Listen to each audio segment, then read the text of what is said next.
ఉంది friends. So చుట్టాలు కానీ పిల్లలు ఎవరైనా వచ్చినా పడుకోవడానికి బాగుంది. సో ఒక ఫ్యామిలీకి అయితే సూపర్ ఉంది సార్ ఇది. అమ్మ నాన్న భార్య భర్త పిల్లలు అందరికి సఫిషియెంట్ గా ఫ్యామిలీ. గ్రౌండ్ ఫ్లోర్ లో ఒక పెద్ద ఫ్యామిలీ ఉండొచ్చు, ఫస్ట్ ఫ్లోర్ లో పెద్ద ఫ్యామిలీ ఉండొచ్చు. మన అజంప్షన్ ఏంటంటే ఫస్ట్ ఫ్లోర్ ఓనర్ కోసము, గ్రౌండ్ ఫ్లోర్ రెంటల్ పర్పస్ ఉండేలాగా కట్టారు. Okay super sir. బిల్డింగ్ అదేమంటారు. సో ఇప్పుడు పైన టెర్రస్ పైకి వెళ్ళడానికి మెట్లు కూడా మొత్తం గ్రానైట్ తో వర్క్ చేసి పెట్టారు. నీట్ గా బండలు వేసింది గ్రానైట్.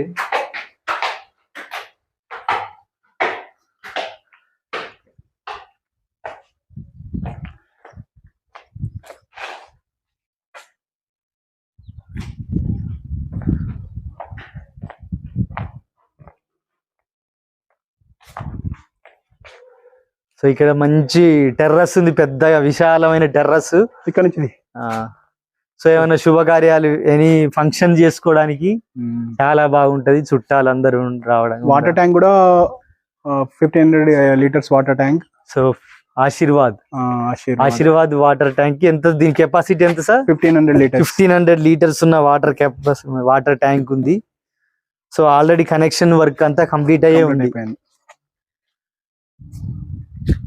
సో ఎక్కడ మనం ట్యాప్ ఇచ్చినా వాటర్ వచ్చేలాగా మొత్తం పైప్ లైన్ కనెక్షన్ అంతా ఇచ్చే ఉంది వాటర్ ట్యాంక్ కి. ఓకే సార్, అసలు ఇది ఏం ఏరియా సార్? ఇది ఎగ్జాక్ట్లీ గంగా గ్రాండియర్ వెంచర్. ఇది HMDA DTCP approved layout. Okay. So ఈ వెంచర్ మొత్తం 215 acres వెంచర్ ఇది. ఓకే. సో ఇది HMDA and DTCP approved layout. And 2014 లో వెంచర్ కంప్లీట్ అయిపోయింది. ఇప్పుడు అన్ని ఆల్మోస్ట్ వెంచర్ అన్ని అక్కడక్కడ ఇల్లు అవుతున్నాయి. ఓకే. ఎక్కడైతే ఈ ఇల్లు ఉందో అక్కడ ఎక్కువ ఉన్నాయి, దాదాపు మోర్ దాన్ 20-25 హౌసెస్ వరకు ఉన్నాయి ఇక్కడ.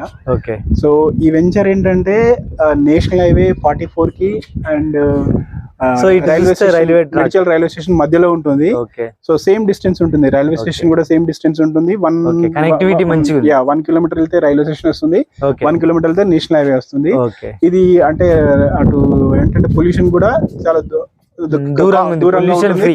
పొల్యూషన్ ఫ్రీ కామ్ ఏరియాలో ఉంటుంది. పీస్ఫుల్ రెసిడెన్షియల్ ఏరియా, బాగుంది. అన్నిటి కూడా యాక్సెసిబిలిటీ ఉంది. సో మనకి హైవే రోడ్ గానీ, రైల్వే స్టేషన్ గానీ, మళ్ళీ ప్లస్ ఏంటి మనకి హాస్పిటల్స్ గానీ, స్కూల్స్ గానీ, నియర్ హాస్పిటల్ మనకి చాలా హాస్పిటల్స్ ఉన్నాయి, చాలా 5-6 హాస్పిటల్స్ ఉన్నాయి. సో విత్ ఇన్ స్కూల్ కూడా ఉన్నాయి. Within the radiation of 1.5 kilometer radiation లో అన్ని ఉన్నాయి మనకు. ఓకే. సో ఈ railway track Medchal railway station నుంచి నిజామాబాద్ మనకు Secunderabad, Nagpur, Maharashtra railway track. So మనకు కనబడుతుంది ఇక్కడ నుంచి రైల్వే ట్రాక్ కనబడుతుంది.